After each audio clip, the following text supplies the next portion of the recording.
Assalamualaikum warahmatullahi wabarakatuh. Kami dari kelompok satu akan memaparkan materi tentang CGR yang berjudul The Development of Syariah Accounting in Indonesia dengan mata kuliah akuntansi.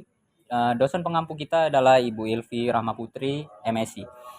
Saya Emparan Rizky selaku pemateri kelima dan rekan saya selanjutnya. Nazuri Faira sebagai pemateri pertama, Rizkazia Ananda sebagai pemateri kedua, Wispita Loka sebagai pemateri ketiga, Ahmad Fauzan Afla sebagai pemateri keempat.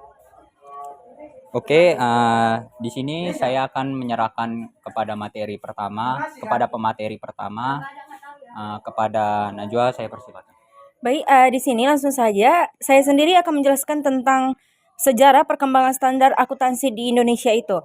Jadi, adapun artikel ini dia menelusuri sejarah tentang perkembangan standar akuntansi yang ada di Indonesia dari zaman kerajaan Muslim pertama, masa kolonial Belanda, masa pendudukan Jepang, sampai pasca kemerdekaan di Indonesia. Jadi pada masa awal tersebut telah ada praktik akuntansi yang sederhana di kerajaan-kerajaan Muslim. Jadi masa kolonial Belanda kemudian membawa praktik akuntansi modern. Nah, setelah kemerdekaan sendiri, Asosiasi Akuntan Indonesia atau IAI dibentuk dan berperan dalam pengembangan standar akuntansi yang ada di Indonesia. Selanjutnya akan saya berikan kepada pemateri kedua. Baik, saya akan melanjutkan yang dijelaskan oleh pemateri pertama, yaitu tujuan akuntansi syariah. Akuntansi syariah bertujuan untuk membantu manusia melaksanakan tugas yang dipercayakan kepadanya dalam suatu perusahaan atau organisasi agar seluruh aktivitas tetap berada dalam keridhaan Allah Subhanahu wa taala. Kerangka teori akuntansi syariah harus sesuai dengan nilai-nilai Islam yang tercantum dalam Al-Qur'an dan hadis. Baik, akan dilanjutkan oleh pemateri ketiga. Baik, saya akan melanjutkan dari pemateri kedua, yaitu 3 Hukum Dasar Akuntansi Syariah. Hukum Dasar Akuntansi Syariah bersumber dari Al-Quran, Sunnah Nabi, Ijma, Qiyas, dan Uruf, yang tidak bertentangan dengan syariah Islam. Terdapat persamaan dan perbedaan antara akuntansi syariah dan akuntansi konvensional. Baik, yang keempat, sejarah akuntansi syariah. Sejarah mencatat bahwa Islam telah mengenal sistem akuntansi jauh sebelum Luca Piccioli mempublikasikan buku akuntansi pada 1494. Hal ini dibuktikan dengan adanya ayat Al-Quran terpanjang surah Al-Baqarah ayat 282 yang membahas fungsi pencatatan transaksi, dasar-dasar dan manfaatnya. Selanjutnya akan dilanjutkan oleh pemateri kelima. Oke, saya akan melanjutkan materi kelima dengan saya sendiri. Halo. Yaitu dengan berjudul Perkembangan Teknisi Akuntansi Syariah di Indonesia. Dalam perkembangan IAI bekerja sama dengan Bank Indonesia, Dewan Syariah Nasional atau DSN, dan pelaku perbankan syariah untuk menyusun pernyataan standar akuntansi keuangan atau PSAK syariah.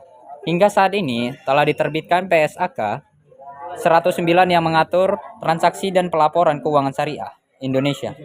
Juga mengacu pada standar AAOIFI sebagai referensi tambahan ketika PSAK belum memadai. Dan yang terakhir, secara keseluruhan artikel ini menjelaskan bagaimana akuntansi syariah berkembang di Indonesia seiring dengan pertumbuhan industri keuangan syariah. Upaya pengembangan standar akuntansi syariah yang sesuai dengan prinsip-prinsip Islam terus dilakukan untuk mendukung transparansi dan akuntabilitas lembaga keuangan syariah. Oke, untuk selanjutnya ada kelebihan dan kekurangan jurnal. Yang saya akan jelaskan yaitu yang pertama, kelebihannya dulu. Memberikan gambaran lengkap tentang sejarah perkembangan akuntansi syariah di Indonesia. Mulai dari masa kerajaan Islam pertama, masa kolonial Belanda, masa pendudukan Jepang, hingga pasca kemerdekaan Indonesia. Dan untuk kekurangan isi jurnal yang pertama itu ruang lingkup penelitian yang terbatas hanya pada perkembangan akuntansi syariah di Indonesia. Pembahasan dapat diperluas untuk melihat perkembangan akuntansi syariah di negara-negara lain. Baik, selanjutnya saya serahkan kepada rekan saya selanjutnya. Di sini kelebihan isi jurnal selanjutnya yang ada menjelaskan dengan detail tujuan dan dasar hukum akuntansi syariah yang bersumber dari Al-Quran, Sunnah Nabi, Ijma, Qiyas, dan Uruf. Nah, sedangkan kekurangannya yaitu kurangnya pembahasan mengenai tantangan dan isu-isu yang dihadapi dalam penerapan akuntansi syariah di Indonesia. Jurnal ini lebih banyak membahas sejarah dan perkembangan, tetapi kurang menganalisis masalah-masalah praktis yang dihadapi. Kelebihan dan kekurangan yang ketiga, kelebihannya itu memaparkan proses pengembangan standar akuntansi syariah di Indonesia yang dilakukan oleh Ikatan Akuntansi Indonesia (IAI) bekerjasama dengan Bank Indonesia dan Dewan Syariah Nasional atau DSN. Kekurangannya, kurangnya data empiris atau temuan penelitian terbaru yang dapat memperkuat analisis. Jurnal ini lebih banyak mengandalkan tinjauan literatur daripada hasil penelitian lapangan atau studi kasus terbaru. Selanjutnya ke pemateri ketiga.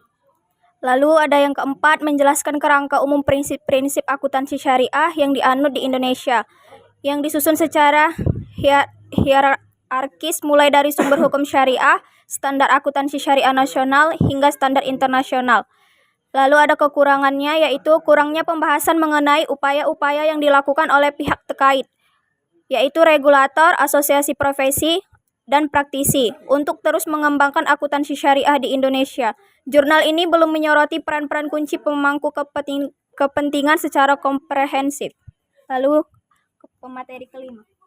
Baik, yang terakhir kelebihan dan kekurangan. Di kelebihannya, memberikan gambaran komparatif antara standar akuntansi syariah Indonesia, akuntansi syariah di Indonesia yang lebih luas cakupannya. Untuk kekurangannya, itu kurangnya analisis komparatif antara praktik akuntansi syariah di Indonesia dengan negara-negara lain. Hal ini dapat memberikan wawasan yang lebih luas mengenai posisi Indonesia dalam perkembangan akuntansi syariah global.